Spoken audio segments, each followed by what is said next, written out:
ನಮಸ್ಕಾರ ಎಲ್ರಿಗೂ. Welcome back to our channel. ಈ ವಿಡಿಯೋ ಬಂದು last Coorg diaries part 2 video ಹಾಕಿದ್ವಲ್ವಾ? ಸೊ, ಅದ್ರದ್ದು ಕಂಟಿನ್ಯೂಯೇಷನ್ ಆಗಿರತ್ತೆ. ಸೊ, ಬನ್ನಿ ನಾವು ಯಾವ್ಯಾವ ಪ್ಲೇಸಸ್‌ನ ಕವರ್ ಮಾಡಿದ್ವಿ ಆ್ಯಂಡ್ ಹೇಗಿತ್ತು ನಮ್ಮ ದಿನ ಅನ್ನೋದನ್ನ ನಾನು ತಿಳಿಸ್ಕೊಡ್ತೀನಿ.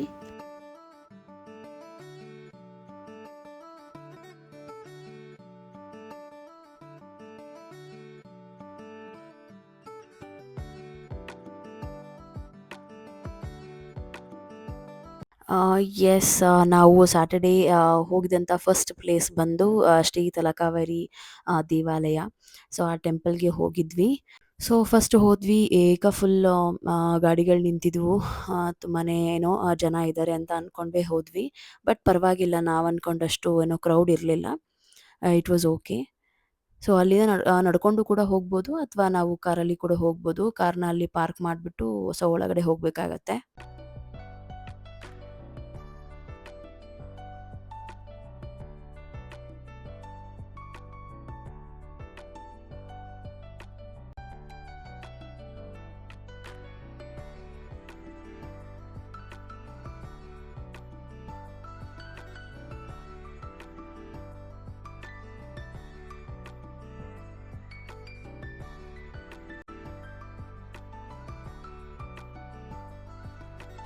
ಆ ಟೆಂಪಲ್‌ಗೆ ಇರುವಂತಹ ಜಾಗ ತುಂಬಾನೇ ವಿಶಾಲವಾಗಿದೆ. ತುಂಬ ಚೆನ್ನಾಗಿತ್ತು. ಏನೋ ಸುತ್ತ ಆ ವ್ಯೂ ತುಂಬಾನೇ ಚೆನ್ನಾಗಿತ್ತು. ತುಂಬ ವಿಶಾಲವಾಗಿದೆ. ಎಷ್ಟು ಜನ ಬೇಕಾದ್ರೂ ಬರ್ಬೋದು. ಅಷ್ಟು ಚೆನ್ನಾಗಿ ಮಾಡಿದ್ದಾರೆ ಇವಾಗ. ಸೊ, ಇಲ್ಲಿ ನಾವು ದರ್ಶನ ಪಡೆಯೋದಕ್ಕೆ ನಿಂತಿದ್ದೀವಿ. ಇಲ್ಲಿ ಮೊಬೈಲ್ ಅಲೌವ್ ಇಲ್ಲ. ಮೊಬೈಲ್ ಇನ್ ದ ಸೆನ್ಸ್ ನಾವು ಫೋಟೋಸ್ ತಗೊಳಂಗಿಲ್ಲ. ಹಾಗಾಗಿ ನಾನು ಇಲ್ಲಿ ದೇವ್ರದ್ದು ಕ್ಲಿಪ್ಪಿಸ್ ತಗೊಳಕ್ಕಾಗಲಿಲ್ಲ.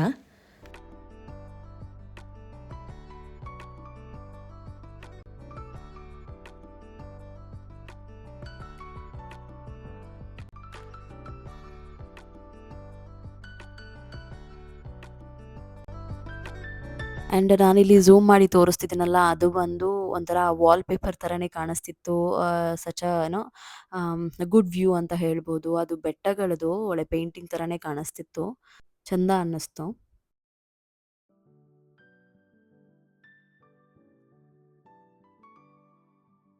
ಆ್ಯಂಡ್ ಇಲ್ಲಿ ಬಸವಣ್ಣ ಬಾಯಿಂದ ನೀರು ಬರೋ ಥರ ಮಾಡಿದ್ದಾರೆ.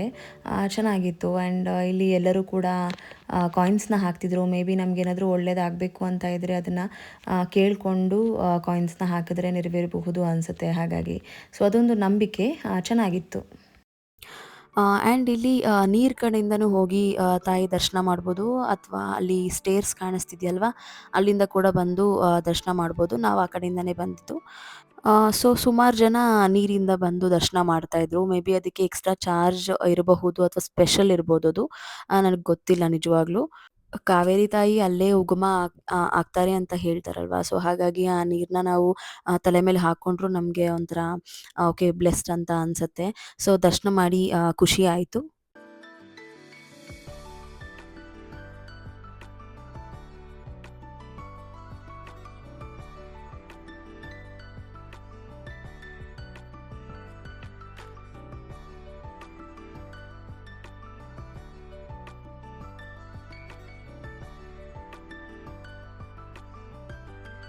ಸೊ, ಇಲ್ಲಿ ಮುಗಿಸ್ಕೊಂಡು ದರ್ಶನ ಮಾಡಿಕೊಂಡು ನಾವು ನೆಕ್ಸ್ಟ್ ಹೋಗಿದ್ದು ಬಂದು ಭಾಗಮಂಡಲ ಭಗಂಡೇಶ್ವರ ದೇವಾಲಯಕ್ಕೆ.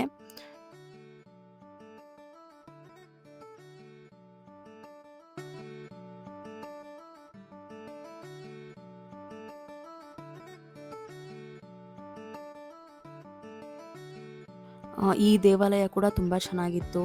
ಬೋತ್ ತಲಕಾವೇರಿ ದೇವಾಲಯ ಮತ್ತು ಇದು ಭಗಂಡೇಶ್ವರ ದೇವಾಲಯ ಎರಡೂ ತುಂಬಾನೇ ಚೆನ್ನಾಗಿದ್ವು. 2 ಡಿಫ್ರೆಂಟ್ ಆರ್ಕಿಟೆಕ್ಚರ್ ಅಂತ ಹೇಳ್ಬೋದು. ಬಟ್ ನೋಡೋಕ್ಕೆ ಕಣ್ಣಿಗೆ ಹಬ್ಬ.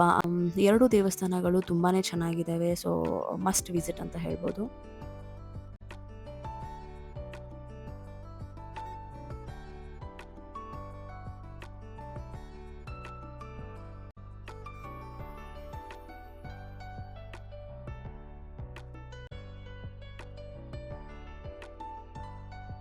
ಈ ಬಗಂಡೇಶ್ವರ ದೇವಾಲಯದ ಎದುರುಗಡೆನೇ ಈ ಥರ ನದಿ ಥರ ಇದೆ. ಸೊ ಅಲ್ಲಿ ಕೂಡ ನಾವು ಸ್ವಲ್ಪ ಹೊತ್ತು ಟೈಮ್ ಸ್ಪೆಂಡ್ ಮಾಡಿದ್ವಿ. ಚೆನ್ನಾಗಿ ಅನ್ನಿಸ್ತು. ಸ್ವಲ್ಪ ಬಿಸಿಲು ಬೇರೆ ಇತ್ತಲ್ವಾ, ಸೊ ಆ ಟೈಮಿಗೆ ಈ ಥರ ನೀರಲ್ಲಿ ಕಾಲನ್ನ ಚಾಚ್ಕೊಂಡು ಕೂತಿದ್ದು ಸ್ವಲ್ಪ ನೆಮ್ಮದಿ ಅಂತ ಅನ್ನಿಸ್ತು. ಮಕ್ಕಳು ಕೂಡ ಆಟ ಆಡ್ತಾ ಇದ್ರು.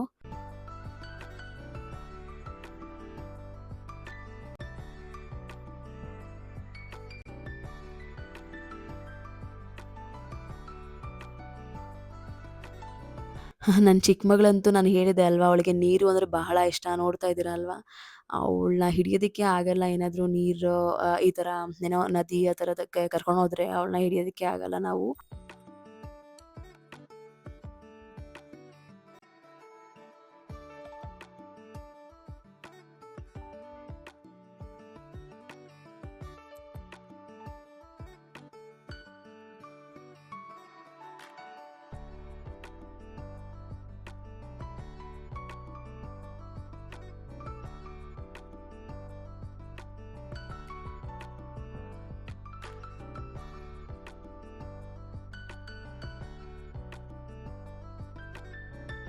ಸೊ ನಾವು ಇಲ್ಲಿ ದೇವಸ್ಥಾನದಲ್ಲೆಲ್ಲ ಮುಗಿಸ್ಕೊಂಡು ನೆಕ್ಸ್ಟ್ ಯಾವುದಾದ್ರೂ ಫಾಲ್ಸ್‌ಗೆ ಹೋಗೋಣ ಅಂತ ಅನ್ಕೊಂಡ್ವಿ.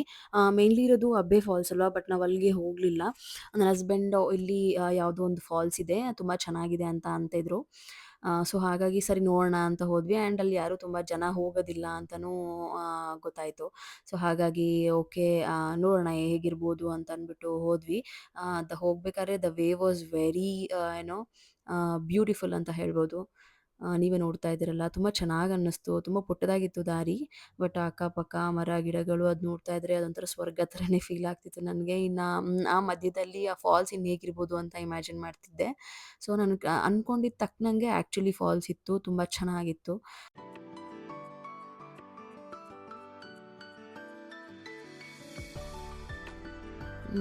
ಯೆಸ್, ಇದೇನೇ ಆ ಫಾಲ್ಸ್. ತುಂಬ ಚೆನ್ನಾಗಿ ಅನಿಸ್ತು ನೋಡಿದ ತಕ್ಷಣ ನನಗೆ. ಸಖತ್ ಖುಷಿಯಾಗೋಯ್ತು. ಬಿಕಾಸ್ ನೀವು ನೋಡ್ತಿರ್ಬೋದು ಸುತ್ತ ಪರಿಸರ ಹೇಗಿದೆ ಅಂದ್ಬಿಟ್ಟು. ಆ ಪ್ರಕೃತಿ ಮಧ್ಯದಲ್ಲಿ ಈ ಥರ ಒಂದು ಫಾಲ್ಸ್ ಆ್ಯಂಡ್ ನಾವು ಅದನ್ನ ನೋಡೋಕೆ ಹೋಗಿದ್ದೀವಿ ಅಂತಂದರೆ ನನಗೆ ಒಂಥರ ಬ್ಲೆಸ್ಡ್ ಅಂತ ಅನ್ನಿಸ್ತು. ಸಖತ್ ಖುಷಿಯಾಗೋಯ್ತು. ಆ್ಯಂಡ್ ಅಲ್ಲಿ ಕೂಡ ತುಂಬ ಹೊತ್ತು ಟೈಮ್ ಸ್ಪೆಂಡ್ ಮಾಡಿದ್ವಿ ಆ್ಯಕ್ಚುಲಿ. ಬಿಕಾಸ್ ನಿಮಗೆ ಫಾಲ್ಸ್ ಅಂದ್ರೇ ಗೊತ್ತಿರುತ್ತಲ್ವಾ, ತುಂಬ ತಣ್ಣ ವಾತಾವರಣ ಇರುತ್ತೆ ಎಷ್ಟೇ ಬಿಸಿಲಿದ್ರು ಕೂಡ. ಸೊ ಯೂಶುವಲಿ ನಾವು ಫಾಲ್ಸ್‌ಗೆ ಹೋಗೋದೇ ಬಿಸಿಲು ಇರೋ ಟೈಮಲ್ಲಿ, ಸೊ ದಟ್ ನಮಗೆ ತಂಪಾಗತ್ತೆ ಅಂತ.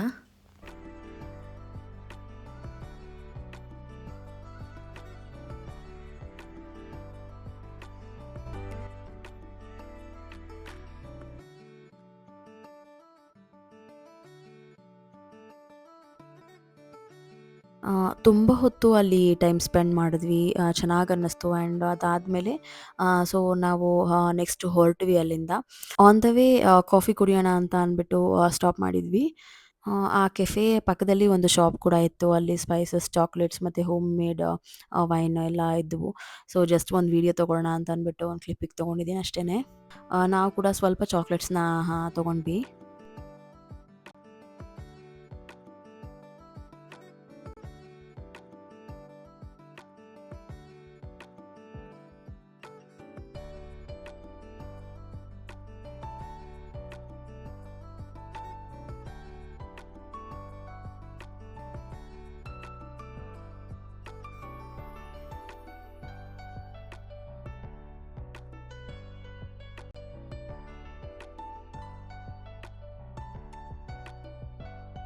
ಆ್ಯಂಡ್ ನೆಕ್ಸ್ಟ್ ನಮ್ಮ ಪಯಣ ವಾಪಸ್ ಸ್ಟೇ ಕಡೆಗೆ. ಬಿಕಾಸ್ ನಾವು ಫ್ರೈಡೇ ನೈಟ್ ರೀಚ್ ಆದಾಗ ಆಲ್ಮೋಸ್ಟ್ ಏನೋ ಫುಲ್ ನೈಟ್ ಆಗೋಗಿತ್ತು. ಸೊ ನಮಗೇನು ಸರಿಯಾಗಿ ನೋಡೋಕ್ಕಾಗಿರಲಿಲ್ಲ. ಅಟ್‌ಲೀಸ್ಟ್ ಈಗ ಬೇಗ ಹೋಗ್ಬಿಟ್ಟು ಸ್ಟೇಯಲ್ಲಿ ಸ್ವಲ್ಪ ಟೈಮ್ ಸ್ಪೆಂಡ್ ಮಾಡೋಣ ಅಂತ ಅಂದ್ಕೊಂಡು ಬೇಗನೆ ನಾವು ಹೊರಟ್ವಿ ಸ್ಟೇ ಕಡೆಗೆ. ಯೆಸ್, ನಾವು ಸ್ಟೇಗೆ ರೀಚ್ ಆಗಿದ್ದಾಯಿತು. ಈ ಸ್ಟೇಯಲ್ಲಿ ನನಗೆ ತುಂಬಾ ಇಷ್ಟ ಆಗಿದಂಥ ಒಂದು ವಿಚಾರ ಅಂತಂದರೆ ಅದು ಈ ಟ್ರೀ ಹೌಸ್. ಇದು ಒಂಥರ ಮೇನ್ ಅಟ್ರಾಕ್ಷನ್ ಅಂತ ಹೇಳ್ಬೋದು ಈ ಸ್ಟೇಗೆ. ಸೊ ಇಲ್ಲಿ ನಿಂತ್ಕೊಂಡು ಆ ಎಸ್ಟೇಟ್ನ ನೋಡ್ತಾ ಇದ್ದರೆ ತುಂಬಾ ಏನೋ ಸಖತ್ ಚೆನ್ನಾಗಿ ಅನಿಸುತ್ತೆ. ಆ್ಯಂಡ್ ಟ್ರೀ ಹೌಸ್ ಪಕ್ಕದಲ್ಲೇ ಒಂದು ಪುಟ್ಟದಾದ ಪಾರ್ಕ್ ಕೂಡ ಇದೆ. ಅದು ಮಕ್ಕಳುಗಳಿಗೆ, ಚಿಕ್ಕ ಮಕ್ಕಳುಗಳಿಗೆ ಆಟಾಡೋಕ್ಕೆ ಚೆನ್ನಾಗಿರುತ್ತೆ. ಸೊ ಎಸ್ ನೋಡಿ ವ್ಯೂ ಹೀಗಿದೆ. ತುಂಬಾ ಖುಷಿ ಆಯಿತು ಆ ಟ್ರೀ ಹೌಸ್ ಮೇಲೆ ನಿಂತ್ಕೊಂಡು ಆ ವ್ಯೂ ನೋಡ್ತಾ ಇದ್ದರೆ. ಆ್ಯಂಡ್ ಇಲ್ಲಿ ಟ್ರೀ ಹೌಸ್ ಒಳಗೆ ಕೂಡ ನಾವು ಕೂತ್ಕೊಳ್ಳೋದಕ್ಕೆ ತುಂಬ ಚೆನ್ನಾಗಿ ಸೆಟಪ್ ಮಾಡಿದ್ದಾರೆ. ಫ್ಯಾಮ್ಲಿ ಕೂತ್ಕೊಂಡು ಮಾತಾಡಿಕೊಂಡು ವ್ಯೂನ ಎಂಜಾಯ್ ಮಾಡಿಕೊಂಡು ತುಂಬಾ ಟೈಮ್ನ ಚೆನ್ನಾಗಿ ಸ್ಪೆಂಡ್ ಮಾಡ್ಬೋದು. ಆ್ಯಂಡ್ ಅದಕ್ಕೆ ನೈಟ್ ಆದರೆ ಅದಕ್ಕೆ ಲೈಟ್ಸ್ ಕೂಡ ಇರುತ್ತೆ. ಸೊ ಆವಾಗಿನೂ ನೋಡೋಕ್ಕೆ ತುಂಬಾ ಚೆನ್ನಾಗಿ ಕಾಣುತ್ತೆ.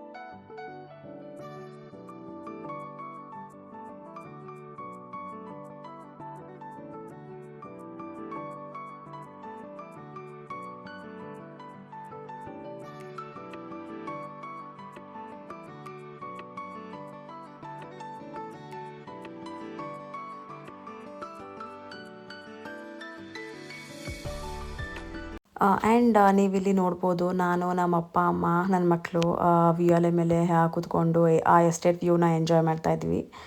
ಆ್ಯಂಡ್ ನನ್ನ ಹಸ್ಬೆಂಡು ಟ್ರೀ ಹೌಸ್ ಮೇಲೆ ನಿಂತ್ಕೊಂಡು ವಿಡಿಯೋ ಕ್ಲಿಪ್ಪಿಂಗ್ನ ತೊಗೊಳ್ತಾಯಿದ್ರು. It was lovely moment to cherish ಅಂತ ಹೇಳ್ಬೋದು.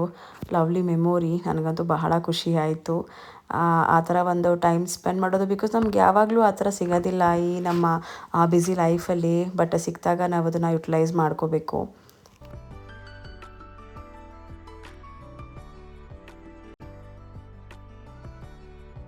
ಆ್ಯಂಡ್ ನೈಟಲ್ಲಿ ಕ್ಯಾಂಪ್ ಫೈರ್ ಕೂಡ ಹಾಕಿಸ್ಕೊಂಡಿದ್ವಿ.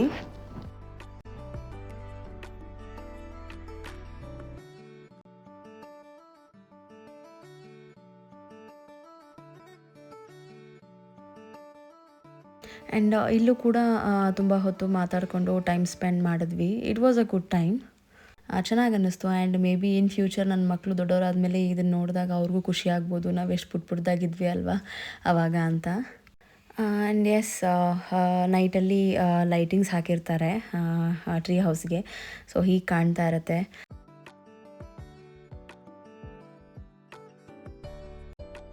ಹೀಗಿತ್ತು ಇವತ್ತಿನ ದಿನ. ಹೇಗೆ ಹೋಯಿತು ಅನ್ನೋದೇ ನಮಗೆ ಗೊತ್ತಾಗಲಿಲ್ಲ, ಟೈಮ್ ಪಾಸ್ ಆಗಿದ್ದು. ಆ್ಯಂಡ್ ಊಟ ಕೂಡ ಇಲ್ಲೇ ಆರ್ಡರ್ ಮಾಡಿದ್ವಿ. ಸೊ ಅದು ಕೂಡ ರೆಡಿ ಇತ್ತು. ಆ್ಯಂಡ್ ನಮಗೆಲ್ಲ ಹೊಟ್ಟೆ ಕೂಡ ತುಂಬ ಹಸ್ದಿತ್ತು. ಊಟ ಮಾಡಿಬಿಟ್ಟು ಮಲ್ಕೊಂಡ್ವಿ. ಆ್ಯಂಡ್ ಬೆಳಗ್ಗೆನೂ ಆಯಿತು. ಆ್ಯಂಡ್ ಇದು ನಮ್ಮ 3ನೇ ದಿನ, ಅಂದರೆ ಸಂಡೇ ವ್ಲಾಗ್. ಸೊ ಡೈರೆಕ್ಟಾಗಿ ಫ್ರೆಶ್ನಪ್ ಆಗಿಬಿಟ್ಟು ಎಲ್ಲರೂ ಟಿಫನ್ಗೆ ಅಂತ ಬಂದ್ವಿ. ಸೊ ಈ ವ್ಲಾಗ್ನ ನಾನು ಇಲ್ಲಿಗೆ ಎಂಡ್ ಮಾಡ್ತಿದ್ದೀನಿ. ಆ್ಯಂಡ್ ಸಂಡೇ ನಾವು ಯಾವೆಲ್ಲ ಪ್ಲೇಸ್ನ ಕವರ್ ಮಾಡಿದ್ವಿ ಆ್ಯಂಡ್ ಏನೆಲ್ಲ ಆಯಿತು ಅನ್ನೋದನ್ನ ನೆಕ್ಸ್ಟ್ ವ್ಲಾಗಲ್ಲಿ ತಿಳಿಸ್ಕೊಡ್ತೀನಿ. ಅಂಟಿಲ್ ದೆನ್ ಯಾರೆಲ್ಲ ನಮ್ಮ ಚಾನಲಲ್ಲಿ ನೋಡ್ತಿದ್ದೀರಾ ದಯವಿಟ್ಟು ಸಬ್ಸ್ಕ್ರೈಬ್ ಮಾಡ್ಕೊಳ್ಳಿ. ಆ್ಯಂಡ್ ನಿಮಗೆ ವ್ಲಾಗ್ಸ್ ಇಷ್ಟ ಆಗಿದ್ದರೆ ದಯವಿಟ್ಟು ಲೈಕ್ ಮಾಡಿ ಅಂತ ಕೇಳ್ಕೊಳ್ತೀನಿ. ಆ್ಯಂಡ್ ಮುಂದಿನ ವಿಡಿಯೋದಲ್ಲಿ ಸಿಗ್ತೀನಿ. ಬಾಯ್.